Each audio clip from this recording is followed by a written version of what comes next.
પશ્ચિમ બંગાળમાં હિન્દુઓ પર થઈ રહેલા અત્યાચાર અને હિન્દુઓની હત્યા મામલે અમદાવાદના સુભાષ બ્રિજ ખાતે વિશ્વ હિન્દુ પરિષદ અને બજરંગ દળના કાર્યકરો દ્વારા વિરોધ પ્રદર્શન યોજવામાં આવ્યું હતું।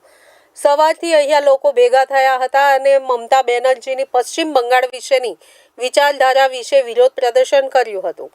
આ સમગ્ર આંદોલન અને સૂત્રોચ્ચાર વચ્ચે અચાનક વિહિપ દ્વારા મમતા બેનર્જીનું પૂતળું લાવીને બાળી દેવામાં આવ્યું હતું।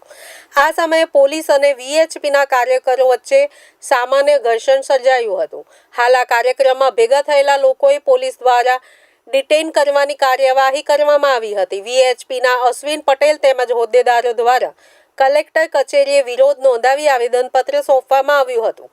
કલેક્ટરને રજૂઆત કરી રાષ્ટ્રપતિ સુધી વાત પહોંચાડવા રજૂઆત કરવામાં આવી હતી। આજે દેશભરની અંદર રાષ્ટ્રપતિ મહોદયના આવેદનપત્ર આપવાનો કાર્યક્રમ છે। એના ભાગરૂપે ગુજરાતની અંદર બધા જ જિલ્લામાં આવેદનપત્ર આપવાના છે।